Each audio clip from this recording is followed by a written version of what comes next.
Welcome to battle field mummy. இந்த வீடியோவில் 2 பவர்ஃபுல்லான மான்ஸ்டர் சண்டை போட்டுக்க போகிறாங்க. ஒன்று ஜுஜுட்சு கைசனில் இருக்க கிங் ஆஃப் கர்ஸ் சுகுனா, இன்னொன்று டீமன் ஸ்லேயரில் இருக்க டீமன் கிங் மூசான். இவங்க 2 பேருக்குள்ள சண்டை நடந்தால் அந்த சண்டை எப்படி போகும், அதில் யார் ஃபைனலாக வின் பண்ணுவாங்க, இதை தான் இந்த வீடியோவில் பார்க்க போகிறோம். வீடியோ ஸ்டார்ட் பண்ணுறதுக்கு முன்னாடி நம்ம சேனலை சப்ஸ்கிரைப் பண்ணிக்கோங்க. அப்படியே பக்கத்தில் ஜாயின்ட்னு சொல்லிட்டு ஒரு பட்டன் இருக்கு இல்லையா, அதை டச் பண்ணி நீங்கள் ஜாயின் பண்ணிட்டீங்கன்னா இந்த வீடியோஸ் எல்லாம் நீங்கள் இயர்லியாகவே பார்க்கலாம். அதுக்கப்புறமா உங்களுக்கு ஒரு சில ஸ்பெஷல் வீடியோஸும் வரும். இப்போ வீடியோ ஸ்டார்ட் பண்ணலாம்.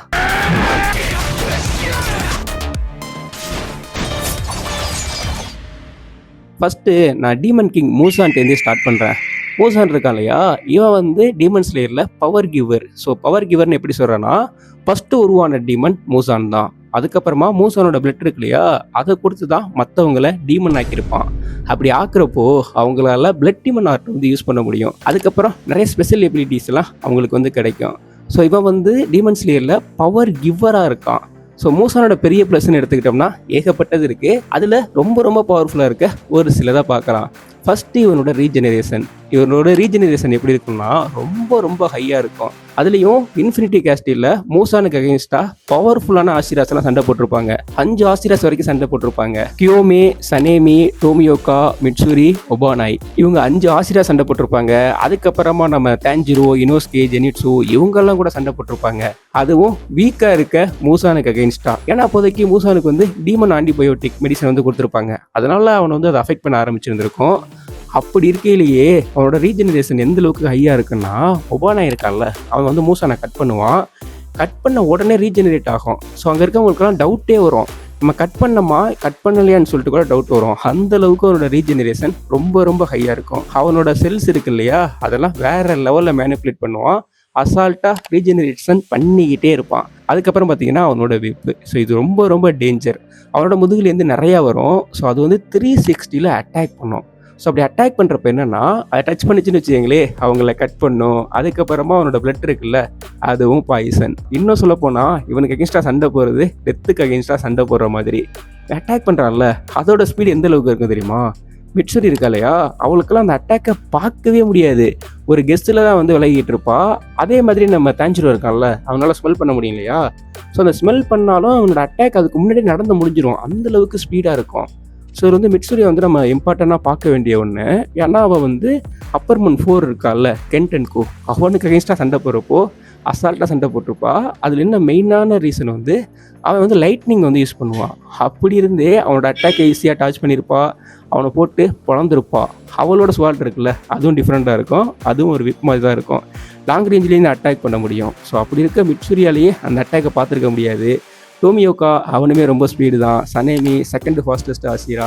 ஸோ இவங்க எல்லாரும் சேர்ந்து கூட மூசானுக்கு அகேன்ஸ்டாக சண்டை போடுறது ரொம்ப ரொம்ப டஃப்பாக இருந்திருக்கும். அதுக்கப்புறமா ரொம்ப பவர்ஃபுல்லான ஷாக் வேவ்ஸையும் யூஸ் பண்ணுவான். ஸோ அப்படி பண்ணுறப்போ அதோட எஃபெக்ட் இருக்கு இல்லையா, அதுவும் அல்ட்ராவாக இருக்கும். அதுக்கப்புறமா அதோட ஆரா இருக்குல்ல, அதுவுமே ஒரு மரண மாசாக இருக்கும். இப்போ ஒருத்தவங்க பேட்டில் பண்ண வர்றாங்கன்னா அந்த பேட்டில் பண்ணுற இன்டென்ட் இருக்குல்ல, அதையே கொலாப்ஸ் பண்ண வச்சு இவனை பார்த்து பயப்பட வச்சுருவான். ஸோ அந்தளவுக்கு ரொம்ப ரொம்ப டெரிஃபையாக இருக்கும். அதுக்கப்புறமா அவன் டெத்தே ஆக போனாலும் இவனோட பிளட்டை கொடுத்து இன்னொருத்தவங்கள இவனால் டேக் பண்ண முடியும். ஸோ அந்தளவுக்கு ரொம்ப டேஞ்சரானவன் தான் டீமன் கிங் மூசான். பட் இவனுக்கு வீக்னஸே கிடையாதுன்னா, வீக்னஸ் இருக்குது 2. ஒன்று வந்து யோருச்சி, இன்னொன்று வந்து பார்த்தீங்கன்னா சன்லைட். ஆக்சுவலாக சன்லைட்டு தான் இவனை வந்து கில் பண்ண முடியும். ஸோ அதுக்கப்புறமா நிச்சிரின் ஸ்வாட் யூஸ் பண்ணுறாங்கல்ல, இப்போ நார்மல் நிச்சிரின் ஸ்வாட் யூஸ் பண்ணி அட்டாக் பண்ணால் இவனை வந்து அஃபெக்டே பண்ண முடியாது.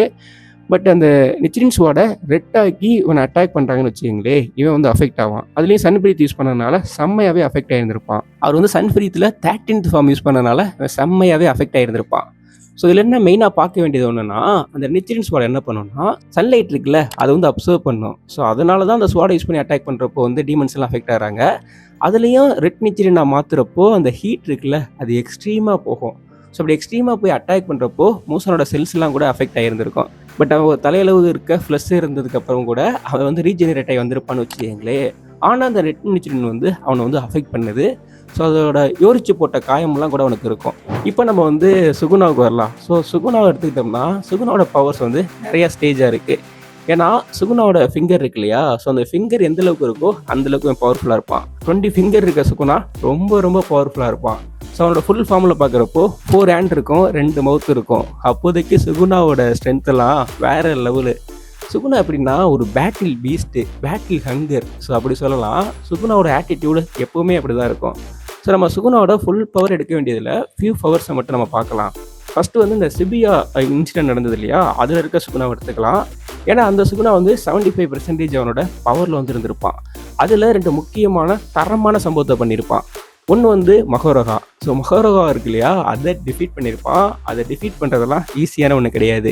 ஏன்னா எந்த ஒரு பவர்ஃபுல்லான அட்டாக்கா இருந்தாலும் அத அது அடாப்ட் பண்ணிடும்.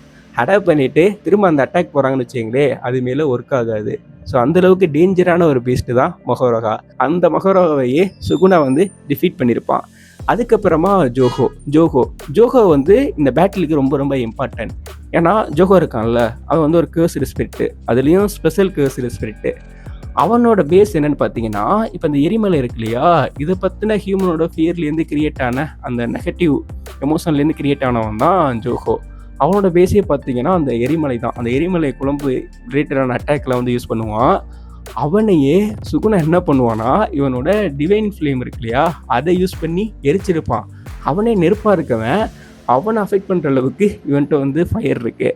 ஸோ இவனோட ஃபயர் வந்து ரொம்ப ரொம்ப டேஞ்சர். இப்போ மூசானுக்கு எக்ஸ்ட்ரா சண்டை போடுறப்போ இந்த ஃபயர் வந்து கண்டிப்பாக அவனுக்கு ஹெல்ப் பண்ணும். ரொம்ப எக்ஸ்ட்ரீம் ஹீட்டாக இருக்கப்போ கண்டிப்பாக வந்து மூசான் வந்து அஃபெக்ட் ஆவான். அதுலேயும் டிவைன் ஃப்ளேம் இருக்கு இல்லையா? இதெல்லாம் ரொம்ப ரொம்ப ஹை லெவலில் இருக்கக்கூடிய ஒரு ஃப்ளேம். ஸோ இதை யூஸ் பண்ணுறப்போ கண்டிப்பாக மூசான் வந்து அஃபெக்ட் ஆவான். இருக்கவே இருக்குது சுகுணாவோட டொமைன். இவனோட டொமைனில் பார்த்தீங்கன்னா 2 டைப் ஆஃப் கட்டிங் வந்து விழுகும். ஒன்று வந்து கிளீவ், இன்னொன்று வந்து டிஸ்மேண்டில். இந்த கிளீவ்ங்கிறது என்ன பண்ணுன்னா, கர்ஸ் இருக்கு இல்லையா? அதை ஃபோக்கஸ் பண்ணி கண்ணாப்புனான்னு அதை கட் பண்ணும். டிஸ்மேண்டில் கர்ஸ் இல்லாத ஆப்ஜெக்ட்லாம் இருக்கு இல்லையா? அதை கட் பண்ணும். அதுவும் எப்படி கட் பண்ணணும்னா, டஸ்ட் ஆக்குற அளவுக்கு கட் பண்ணும். அந்த கட்டெல்லாம் இன்ஃபினிட்டி. அவனோட டொமைனுக்குள்ளே இருக்க எல்லாத்தையும் கட் பண்ணிக்கிட்டே இருக்கும். எப்படி சொல்கிறதுனா, இன்ஃபினிட்டி கட்டிங்காக வச்சுக்கலாம். மூசானுக்கு அகென்ஸ்டாக சண்டே போகிறப்போ சுகுணா வந்து டொமைனை யூஸ் பண்ணுறான்னு வச்சுக்கங்களே, மூசானை கண்ணா அப்படின்னான்னு கட் பண்ணுவான். டஸ்ட் ஆக்குற அளவுக்கு அந்த கட்டு விழுந்துக்கிட்டே இருக்கும். அப்படி கட்டு விழுகிறது இல்லையா? அப்போதைக்கு இவன் வந்து ஃப்ளேம் யூஸ் பண்ணால் எந்த அளவுக்கு தெரியுமா பவர்ஃபுல்லாக இருக்கும்? அந்த டஸ்டெல்லாம் ரொம்ப வெடிக்கக்கூடிய ஒரு பொருளாக மாற்றுவான். மாற்றிட்டு அதுக்கப்புறமா ஃப்ளேம் யூஸ் பண்ணான்னு வச்சுக்கங்களே, அந்த இடமே தெறிக்கும். அதுக்குள்ளே மூசான் மாட்டினான்னு வச்சுக்கங்களே, செதஞ்சிருவான். என்னதான் அவனோட ரீஜெனரேஷன் வந்து ரொம்ப ஹையாக இருந்தாலும் ரொம்ப ரொம்ப பவர்ஃபுல்லான ஹீட்டுக்கு அகென்ஸ்டாக அந்த ரீஜெனரேஷன் வந்து கம்மியாகும், இல்லை டிலே ஆகும். அவனை டோட்டலாக வின் பண்ணிருன்ட்டு கூட சொல்லலாம். இருந்தாலும் சன்லைட்டு தான் வின் பண்ணணும்னா பயங்கரமாக இந்த ஃப்ளேம் வந்து அவனை டேமேஜ் பண்ணும். திரும்ப ரீஜெனரேட் ஆகி வரத்துக்கே அவனுக்கு வந்து டைம் எடுக்கும். என்னையை பொறுத்த வரைக்கும் சுகுணாவோட ஃப்ளேம் அதுக்கப்புறமா டொமைன் எக்ஸ்பேன்ஷன் இருக்கு இல்லையா? இதுலேயே மூசானை வந்து வின் பண்ணிடலாம்.